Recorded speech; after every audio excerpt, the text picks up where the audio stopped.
गाँव की बात कर लेते हैं। और गाँव की बात करते हुए हमें इस बात का ख्याल रखना होगा कि जब हम गाँव की बात करें, गाँव से करें, तो गाँव को लगे कि मेरी बात हो रही है और उस बात में भारत ज़रूर आना चाहिए। क्योंकि जिस मिशन को हम लोग लेकर चले हैं जनता सरकार मोर्चा के साथ ही, उस मिशन की प्राथमिकता भारत है। भारत कौन सा? जो असल भारत है, जिसको भुला दिया गया है, जिसके बारे में बात ही नहीं होती है, जिसकी चर्चा गायब है, किताबों से गायब है, अखबारों से गायब है, मीडिया से गायब है। और इसलिए गांव में भी इस पर कोई चर्चा नहीं होती है, बैठकों से भी ये गायब है। हमें फिर शुरू करनी है और ये क्रांति का आगाज़ हमारे कुछ साथियों ने करने का सोचा है। मेरे पास फ़ोन आया चांदीराम जी का उचाना से, मेरे पास मैसेज आया जीतू भाई का जयपुर से, मेरे पास मैसेज आया बिहार से, झारखंड से।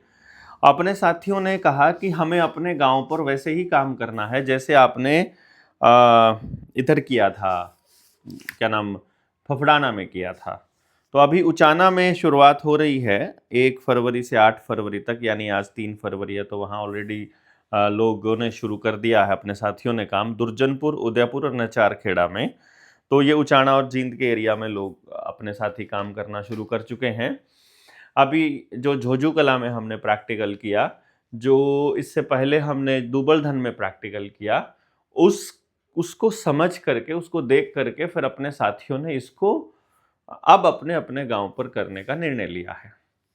और ये ज़रूरी भी है। जब आप जाएंगे तो आपको उन लोगों से बात करनी है, तो कौन लोग आपसे बात करने के लिए सहमत है या कौन लोग तैयार हैं इस सब चीज़ों के लिए, कौन कौन सुनता है जनता सरकार मोर्चा को, ये पता होना चाहिए। कोई भी व्यक्ति आपसे जुड़ेगा, उसके लिए ज़रूरी है कि उसको आपकी बात समझ में आ जाए। और आपकी बात समझने के लिए उसको 21 बार कम से कम बताना पड़ेगा कि जो चीज़ तुम पहले से सोच रहे हो वो सही नहीं है और सही चीज़ ये है।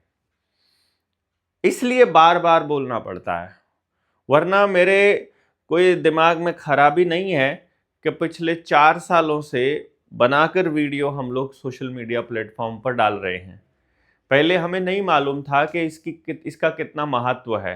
पहले हम क्यों मोबाइल में उलझे, क्यों इस चक्कर में पड़े, लोग पता नहीं क्या कहेंगे, इस चक्कर में रहते थे और अपनी बात को उतने ही लोगों तक पहुंचा पाते थे जितने लोगों के बीच बैठे हैं। हम समाज को बता नहीं पाए कि हम क्या कर रहे हैं, हम नहीं बता पाए हम क्या करना चाहते हैं। लेकिन धीरे धीरे हमने जब इन चीज़ों को समझा और बताया तो पता लगा। तो अब आपको क्या करना है, एक तो जब अपने गांव में जाएंगे तो वहां आपके पास बात करने के लिए जब लोग मतलब आएं या आप लोगों के पास जाएं, तो उसको जो मेन मेन सी बातें हैं उनको रिकॉर्ड ज़रूर कर लें। एक बार करेंगे, अपलोड करेंगे तो आपको मालूम पड़ जाएगा सही क्या है, मेन कौन सी चीज़ें होती हैं, किस तरह की लेनी होती हैं। फ्रेम यदि आप इस तरह का रखेंगे तो बढ़िया रहेगा। ये वाला फ्रेम, मोबाइल आपने ऐसे पकड़ा होता है वैसे तो यदि आप फेसबुक पर लाइव वगैरह चल रहे हैं, ज़्यादा रीच जो है वो इस तरह से खड़ा होकर के जब बनाते हैं तब आती है, और इस तरह की वीडियोस यूट्यूब पर चलती है तो उसकी रीच इंस्टा पे और फेसबुक पर कम रहती है जो इस तरह पड़ी हुई है। तो आपने इसलिए अखबारों वाले देखे होंगे, टीवी वाले, न्यूज़ चैनल वाले, वो सीधा मोबाइल खड़ा करके बनाते हैं। वो बना सकते हैं आप। बाद में आपको एडिटिंग वगैरह आ जाएगी तो आप उसमें से जो हिस्सा आपको नहीं चाहिए वो काट भी सकते हैं। कई बार हमारी ज़बान से कोई ऐसी बात भी निकल जाती है जो हम सोचते हैं कि नहीं ये गलत निकल गई थी, तो वो फिर उसको काटा जा सकता है। आज हम जनता सरकार मोर्चा की जो क्रांति अभियान है उसकी शुरुआत से हम बात करेंगे, और इसमें बात करते हुए जो सपना था हमारे शहीदों का, ख़ास तौर पे जो ये फ्रेज़ भाई राजीव दीक्षित बोला करते थे कि मैं भारत को भारतीयता के आधार पर खड़ा करने के काम में लगा हूँ, मतलब करना चाहता हूँ और उसी काम में लगा हुआ हूँ। ये उनका डायलॉग है, ये उनकी बात है, जिसको जनता सरकार मोर्चा के साथियों ने अपना ध्येय बना लिया कि हम भारत को भारतीयता के आधार पर खड़ा करने चले हैं और हम उसी दिशा में आगे बढ़ रहे हैं। तो कुछ सवाल हैं इसमें। दो चीज़ें हैं, जैसे बदलाव करना आप चाहते हो भारत को भारतीयता के आधार पर, तो इसमें दो सबसे बड़े सवाल हैं कि गांव के जिस आदमी से आप बात करने जा रहे हो वो बदलाव चाहता भी है या नहीं चाहता है। पहली बात तो उसे अभी एक ऐसे मकड़ जाल में उलझा रखा है, एक तो अपनी दिहाड़ी में उलझा हुआ है, काम उसका चल नहीं रहा है, ईएमआई पूरी भरी नहीं जा रही है। दूसरा, उसको लगता है कि जो करेगा वो सरकारी नुमाइंदा करेगा। जो कम्युनिस्टों ने सबसे बड़ी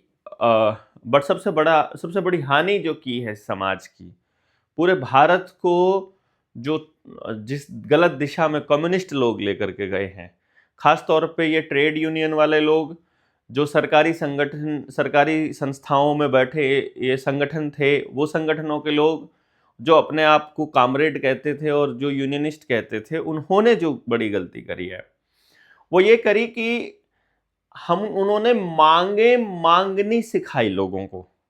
हमारा देश आदेश दिया करता था, हमारा देश कहा करता था ये नहीं चलेगा, ये समाज ऐसे चलता है, ऐसे नहीं चलता है। लेकिन कम्युनिस्टों ने आंदोलन किए और उन आंदोलनों से अपने लिए मांगना शुरू किया। मतलब जो वोटर है, जो मत का दान देता है, मतदान करता है, जो अपनी बात अपने नुमाइंदे चुनकर भेजता है, उसको भिखारी बनाने का काम किया, आदेश देना बंद कर दिया। यानी सामाजिक ना हो करके वो संगठन एक रजिस्टर किया, उसके इतने सारे लोग थे, या तो वोट के नाम पर या अपनी राजनीति के नाम पर या खुद पॉलिटिक्स में बैठे लोगों ने उन्हीं लोगों की डिमांड्स को स्वीकार करना शुरू किया और एक स्ट्रक्चर्ड जो संगठन है उसकी ही बात को माना जाएगा, उसी को सीरियसली लिया जाएगा, ऐसा उन्होंने प्रचारित किया। तो आज का जो नौजवान है, आज के जो क्रांतिकारी हैं, आज के जो लोग हैं, वो भी ऐसा ही सोचते हैं कि यदि कोई प्रधान नहीं है, यदि कोई इस तरह से कोई संगठन नहीं है, तो वो चीज़ें आगे नहीं बढ़ सकती हैं। लोगों को वैसे संगठित करने का आइडिया उनके दिमाग में नहीं आता है। इसीलिए हमने इसको आइडिया को लिया था जनता सरकार मोर्चा में कि आप जितने भी साथी हैं अपने तरीके से काम कर सकते हैं और आपको अपने तरीके से काम करने की आज़ादी है। इसलिए जितने भी सवाल यहाँ पर हैं इनको फाइनल नहीं मान लेना है, आप इसमें अपनी चीज़ें भी ऐड कर सकते हो और इसमें कोई चीज़ आपके लिए सहूलियत के लिए नहीं लगती है सही है तो वो भी आप इसमें से काट सकते हो। जितने मुद्दे हैं, चाहे बिजली का है, प्राइवेटाइजेशन का है, आप रेलवे का है, वो सब आप चाहते हो कि नहीं चाहते हो, ये गांव वालों से पूछना पड़ेगा। तो जो बदलाव हम चाहते हैं, यदि वही बदलाव गांव के आदमी चाहते हैं तो ही तो गांव हमारे साथ आएगा, या फिर जो बदलाव हम चाहते हैं गांव में से जितने लोग उसी बदलाव को चाहते हैं वही तो हमारे साथ आएंगे और उनको जब पता चलेगा तभी तो आएंगे। और पता वीडियोस से नहीं चलता है, ढेरों वीडियोस हैं। कभी कोई वीडियो सुन ली तो लोग सोचते हैं ये यही काम करने वाला है। जैसे कोई एजुकेशन की वीडियो सुन रहा है तो उसको लगेगा देवेंद्र एजुकेशनिस्ट है। जिन्होंने कोरोना के टाइम पे वैक्सीन वाली वीडियो सुनी तो उनको लगा ये अरे एंटी वैक्सीन वाले लोग हैं ये। फिर किसी ने दूसरी सुन ली, बीजेपी को गालियां देते हुए सुन ली तो उनको लगा ये कांग्रेसी है। किसी ने नरेंद्र मोदी को बोलते हुए सुन लिया तो वो लगेगा ये मोदी का विरोधी है। तो लोग क्या करेंगे, या कोई ऐसी 10 साल बाद की बात में कोई बता रहा हूं तो कॉन्स्पिरेसी करने वाला, कॉन्स्पिरेसी थ्योरिस्ट है। तो इस तरह से लोग अपना एक मत बना लेते हैं किसी व्यक्ति के बारे में और वो ऐसा सोचते हैं कि शायद ये ऐसा व्यक्ति है। हकीकत वो नहीं होती है। तो सबसे पहले हमें क्या करना है, जिन लोगों के लिए बदलाव की हम बात कर रहे हैं उन लोगों से ये पूछना है कि आप वो बदलाव चाहते भी हो या नहीं चाहते हो। तो उनसे दो चीज़ें पूछनी है, खड़े कहाँ हैं और जाना कहाँ है, ये उनको भी पता होना चाहिए और आपको भी क्लैरिटी होनी चाहिए। ऐसा ना हो कि सिर्फ ये क्लैरिटी आपको हो। तो एक बार उससे पूछिए कि जो व्यवस्था अभी चल रही है उससे आप खुश हैं क्या, आप वही चाहते हैं क्या, या कोई दूसरी व्यवस्था चाहते हैं। जैसे एजुकेशन के मुद्दे पर फॉर एग्जांपल आप पूछने लगे उनसे और आपने कहा कि बताइए आप प्राइवेट स्कूल में जैसे आपका बच्चा पढ़ रहा है यही पढ़ाते रहना चाहते हो या कोई इसमें बदलाव करना चाहते हो, और वो कहे कि भाई हम तो इसमें बदलाव करना चाहते हैं। तो आपको पूछना पड़ेगा कैसा बदलाव करना चाहते हो भाई, आप किस तरह का बदलाव करना चाहते हो। तो वो आपको बताएगा। अब आपको पूछना है कि आप लाखों रुपया खर्च कर दें साल का और उसके बाद भी कुछ हासिल ना हो, ये वाली एजुकेशन मतलब ये वाला सिस्टम चाहते हो, या फिर आपके बच्चों को जितना काम करें जो बच्चे काबिल हैं। एक सेकेंड,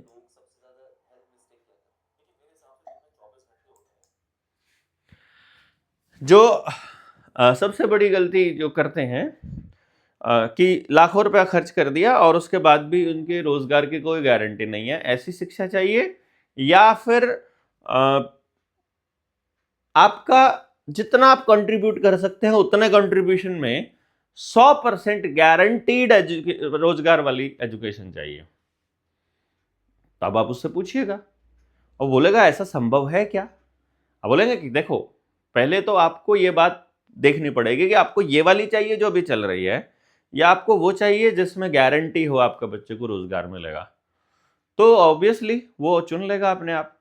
ऐसी सामाजिक व्यवस्था चाहिए हेल्थ की जिसमें हम फार्मा कंपनियों के ऊपर निर्भर हों, 1 रुपए की दवाई को 100 रुपए में, 1000 रुपए में खरीदते हों, या फिर अपने आसपास जो जड़ी बूटी हैं, या फिर हमारे शरीर की जो अपने आप को ठीक करने की जो ताकत है, या जो हम सेल्फ हीलिंग सिस्टम है, या नेचुरोपैथी है, या आयुर्वेदा है, उसके हिसाब से जिसमें मिनिमम खर्चे में करना चाहते हो, लाइफस्टाइल को बदल कर ही आप ठीक होना चाहते हो, तो वो बताएगा आपको कि कौन सा चाहते हैं।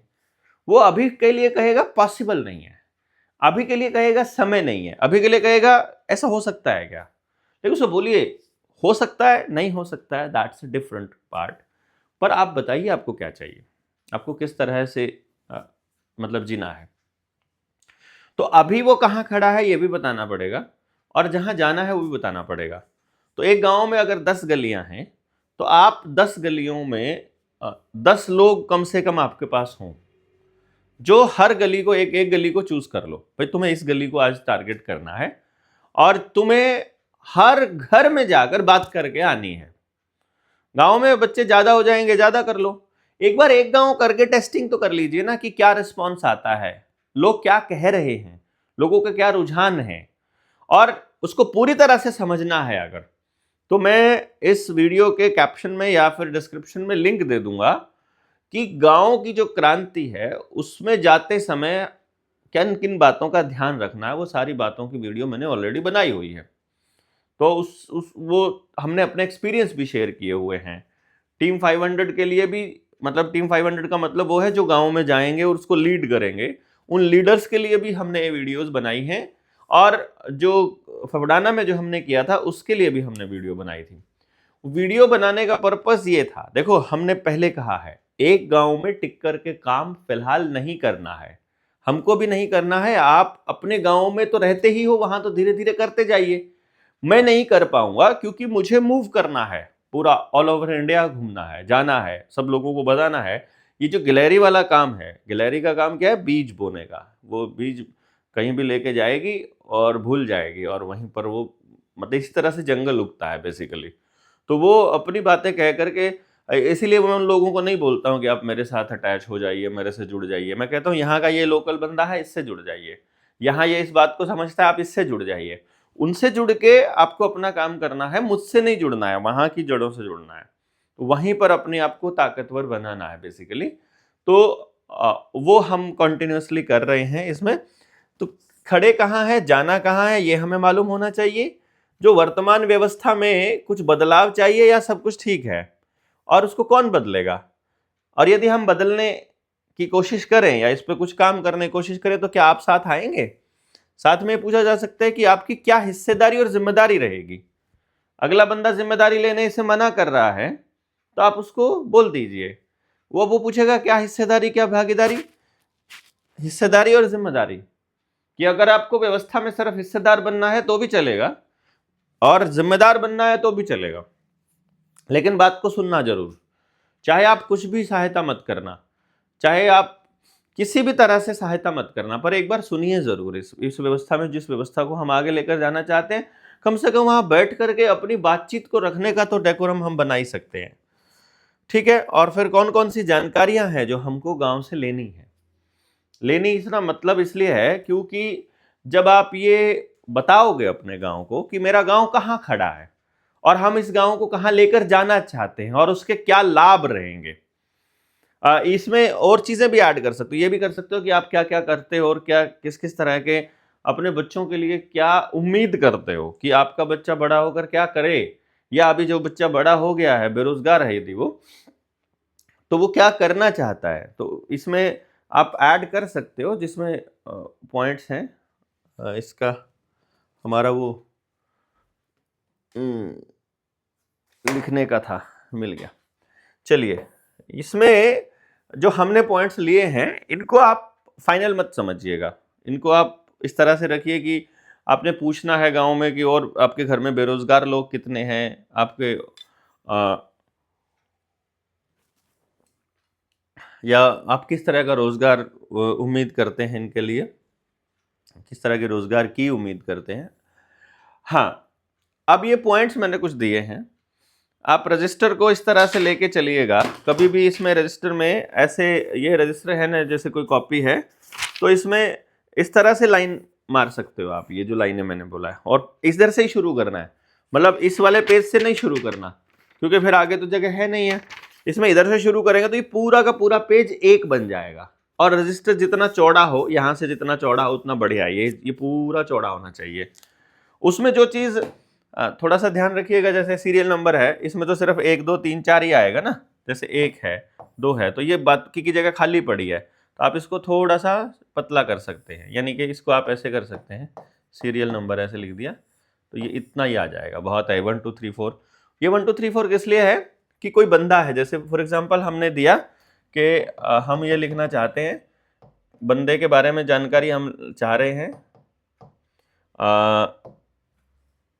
जैसे पहला बंदा नाम है देवेंद्र, तो आपने लिख दिया नाम Devendra, father name, husband name, यानी घर की मालकिन ही है और एक वो मतलब आदमी नहीं है, तो आप हस्बैंड नेम पूछ सकते हैं, जिंदा नहीं है तो। फादर नेम है तो श्री नफे सिंह, आप इसमें श्री या मिस्टर शुरू में लिख दीजिए ताकि सबके लगा हुआ माना जाए, तो हम डायरेक्ट लिख देंगे यहाँ नफे सिंह।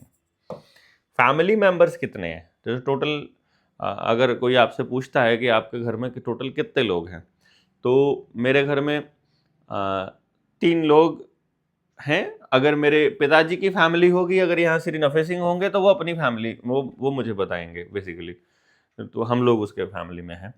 अभी मैं बता रहा हूँ आपको, मान लो 5 फैमिली के मेंबर 5 ले लेते हैं हम, नहीं भाई 7 हैं टोटल, 5 + 2। अभी हम इसमें मदर फादर को भी मैं इंक्लूड कर लेता हूँ, छोटे भाई को भी इंक्लूड कर लेता हूँ, उसकी फैमिली को भी और यशस्वी को भी। जॉब्स कितनी हैं, गवर्नमेंट कितनी है, प्राइवेट कितनी है। जॉब्स हमारे पास एक ही है गवर्नमेंट, और प्राइवेट कोई नहीं है, जॉब नहीं है। और बिजनेस ऑक्यूपेशन क्या है भाई, हमारा प्राइवेट ही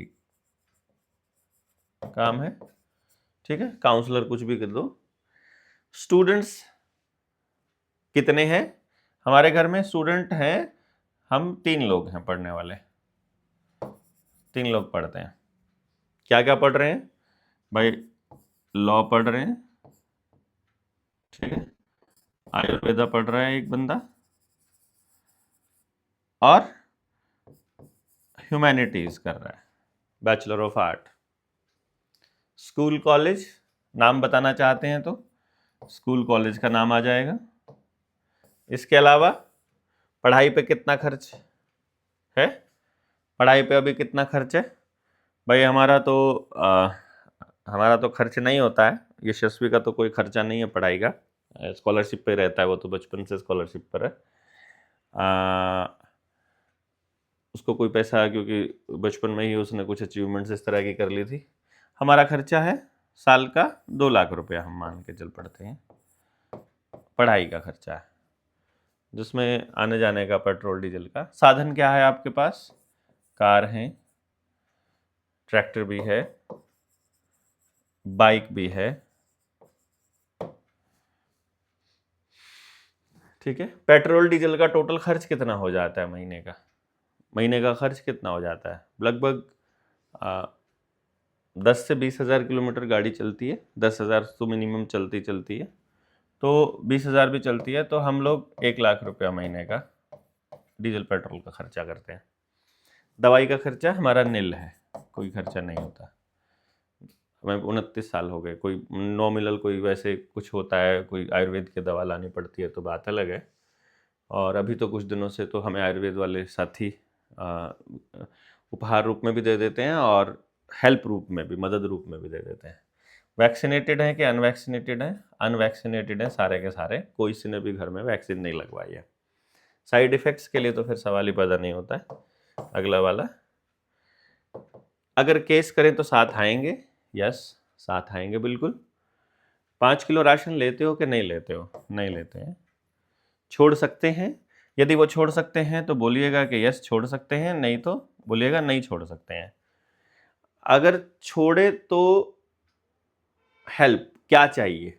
मतलब उनको, कई बार ऐसा होता है बंदा वाकई में गरीब है और वो बोले 5 किलो राशन तो मिल ही रहा है, नहीं तो खाना भी खाने की नौबत, मतलब खाना खाने के भी लाले पड़ जाए। तो आप उनसे पूछिए कि यदि आप छोड़ना चाहते हैं ये फ्री का राशन, यदि ये भीख वाला राशन, तो आपको क्या हेल्प चाहिए हमसे? आपको काम चाहिए या फ्री का राशन ही चाहिए? आप इसमें ये भी पूछ सकते हो कि काम चाहिए या फ्री का राशन चाहिए। आपका बच्चा यदि सरकारी स्कूल में पढ़ता है, मिड डे मील अगर मिलता है, तो क्या वो मिड डे मील आप चाहते हो कि वो मिलता रहे, या हम गांव में व्यवस्था कर लें अपनी? गांव के स्कूल में अपने बच्चों को पढ़ाने के लिए तैयार हो क्या? यानी कि यदि आप सब लोग, अगर पूरा गांव तैयार कर दें हम, तो क्या आप अपने गांव के स्कूल में बच्चों को पढ़ाने के लिए तैयार हो? ठीक है।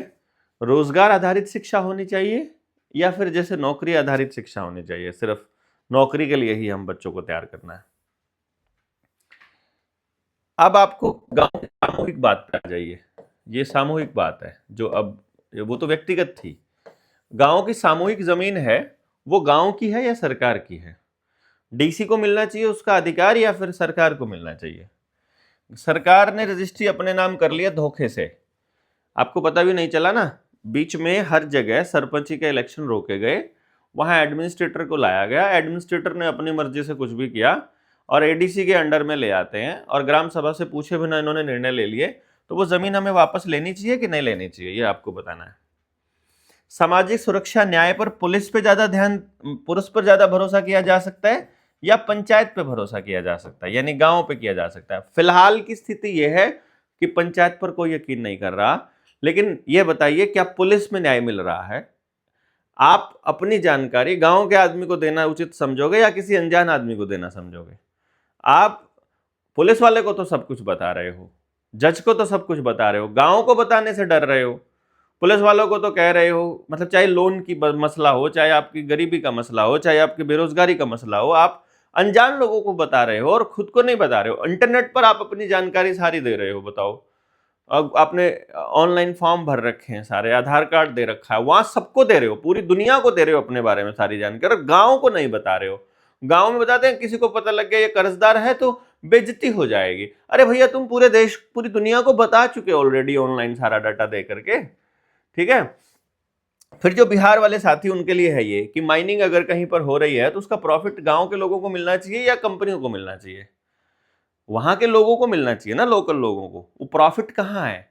कितने रुपए रेट कोयला वहां उनको माइनिंग के लिए मिलता है और कितना रुपया सरकार के खजाने में जमा होता है, हमारे हिस्से में क्या आता है, देश की जनता के हिस्से में, इसकी कैलकुलेशन आपको वहां पे करनी पड़ेगी ना। तो आपको पता लगेगा कि इतने सालों से, सैकड़ों सालों से जो वहां माइनिंग चल रही है, उसका कितना लाख करोड़ रुपए वो लूट के जा चुके, और वहां के लोग जो हैं वो अभी भी बेघर हैं, वहां के लोग अभी भी गरीब हैं। जमीन अधिग्रहण का मतलब जो मनमर्जी से कर रहे हैं, क्या ये होना चाहिए? या हमारे से पूछे बिना हमारी जमीन में कोई भी आके पोल गाड़ जाएगा, कोई भी आके सड़क निकाल देगा, कोई भी आके कुछ भी कर देगा? पीपीपी में तुमने एक कानून बना दिया जो कि फर्जी कानून है। जितने, अगर फ्रॉड सरकार है और उसने जितने कानून बनाए हैं वो सच कैसे हो जाएंगे यार? वो भी फ्रॉड ही होएगी ना। जब वोट चोरी से आपने सरकार बनाई है, जब आपने इलेक्शन कमीशन को मैनेज करके सरकार बनाई है, तो उसने जितने कानून बनाए वो भी फर्जी है सारे के सारे। तो हम ये मानेंगे ही नहीं। और ऊपर से वैसे भी मान लो 2014 में तो कितनी बड़ी वेव थी नरेंद्र मोदी के नाम की ना, 31% वोट मिला था भाजपा को। वो 31% वोट यानी कि 100 में से 60-65% लोगों ने वोट किया और उसका भी 31% उनको मिला। आप सोच करके देखिए, यानी कि यदि इसको आप मान के चलो 100 में से 65 ने वोट किया, तो 65 का भी यदि 31% निकालते हो आप, तो कितना बनता है? 31 पंजे 165, सॉरी 155, और 31 छिका 186, और 15 201 अपॉन 100, यानी 20%। इसका मतलब यह हुआ कि 20% आपको सहमति है, पूरे देश में 20% लोग आपको सहमति दे रहे हैं। उनसे भी आपने प्रॉमिस नहीं किया था। जो कानून आपने आज बनाए हैं किसी भी अपने मैनिफेस्टो में नहीं दिए, अपने घोषणा पत्र में उन कानूनों के बारे में आपने कोई जिक्र नहीं किया है। बिना घोषणा पत्र के आपने कानून बना दिए। ये 20% लोग आपको मदद कर रहे हैं, आपको सपोर्ट कर रहे हैं, तो 80% से आपने पूछा भी नहीं, आपने उनकी सहमति भी नहीं ली, और वो आपसे सहमत भी नहीं है, उनके ऊपर भी आपके कानून कैसे लागू हो सकते हैं? ये एक आप कॉमन सेंस की बात आपको देखनी है। और यदि हम साथ मिलकर करें तो क्या आप हमारे साथ आओगे? ये बात उनसे पूछनी है। जो लोगों से आप पूछोगे, जिन लोगों से, ये मैं इसीलिए रखा हुआ हूं कि आप ये नॉर्मल से कुछ क्वेश्चंस हैं जिनमें आप और भी चीजें ऐड कर सकते हो अपने हिसाब से, कि आप अपने गांव को सुधारना चाहते हो, उसमें क्या क्या दिक्कतें हैं। आपके सामूहिक जोहड़ का कोई मसला आ जाए, तालाब का मसला कोई आ जाए, आपके खेतों का मसला आ जाए, खेतों में से तार निकल रही है उसका मसला आ जाए, सबको बताइए ना। आप बताइए, आपकी समस्या बताइए। व्यक्तिगत उन लोगों की समस्या पूछ लीजिए कि उनकी क्या समस्या है। और कुछ समस्याएं घर के लेवल पर हल हो जाती हैं, कुछ गली के लेवल पर हो जाती है।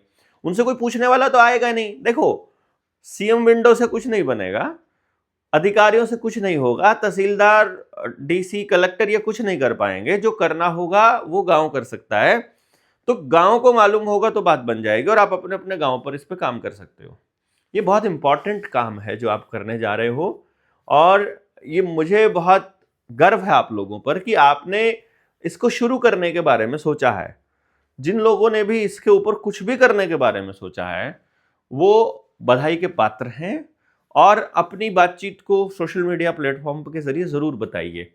आप एक वीडियो बनाइए, बल्कि लाइव चलिए कि हाँ भाई, हम अपने गांव में इस तरह का कार्यक्रम करना चाहते हैं, कौन कौन साथी हैं जो हमारे साथ आना चाहते हैं। बेशक आप जनता सरकार मोर्चा का नाम ही मत लीजिए। अगर किसी लोगों को हमारे नाम से चिढ़ होती हो, मान लो कोई बीजेपी वाले हों या दूसरे सरकार हो, कांग्रेसियों को भी हमसे चिढ़ होएगी, तो उनको बोलिए ना आप खाली कि भाई हम ये करना चाहते हैं, कौन कौन लोग इसमें सहमत हैं, कौन कौन लोग इसमें हमारे साथ आना चाहते हैं, आ जाइए। और यहाँ पे मीटिंग रखी हुई है, 2 आ जाए, 4 आ जाए। एक बार जब गांव में जाने लगोगे, एक गली पूरी कर लो, उसमें एक क्वेश्चन ऐड भी कर सकते हो, क्या आप हमारे साथ आएंगे, साथ मिलकर करोगे आप हमारे साथ? जो लास्ट की पॉइंट था कि इसके नीचे था वो, है ना, साथ करेंगे मिलकर। मतलब ये सवाल है, उनसे पूछना है कि भाई आप, अगर मैं इस पे कुछ करें तो क्या आप आ जाओगे? हम आपको कॉल कर सकते हैं क्या? इस मूवमेंट के लिए कुछ करना चाहें तो क्या आप आ सकते हो? तो अपने अपने अपने बच्चों से रिलेटेड प्रॉब्लम्स पूछ लीजिए, घरों में और दूसरी दिक्कतें पूछ लीजिए। हम अगर केस करें, मुकदमा करें अगर वैक्सीन कंपनियों के ऊपर, तो क्या आप हमारा साथ दोगे या आप साथ आओगे क्या? इस तरह की चीज़ें आप उनसे पूछ सकते हो। और जब तक आपके पास एक क्लैरिटी नहीं होगी तब तक आप उनको कुछ समझा नहीं पाएंगे। आपके पास क्लैरिटी होना बहुत ज़रूरी है कि आप इसमें सचमुच कुछ करना चाहते हैं। देखिए, नंबर बनाने के लिए, सोशल मीडिया पर आने के लिए नहीं करना है, सच में बदलाव के लिए करना है। और उसके लिए बहुत सब्र की ज़रूरत पड़ेगी। लोग बहुत परेशान हैं, लोग एक दूसरे पर भरोसा बिल्कुल नहीं करते हैं क्योंकि बहुत धोखा खाया है। इसलिए चिंता नहीं करना है। अगर आपको कोई ताने दे रहा है, अगर आपको कोई बोल रहा है, कोई धमका रहा है, कोई उल्टा सुल्टा बोलता है, तो चिंता नहीं करनी है, बिल्कुल भी नहीं करनी।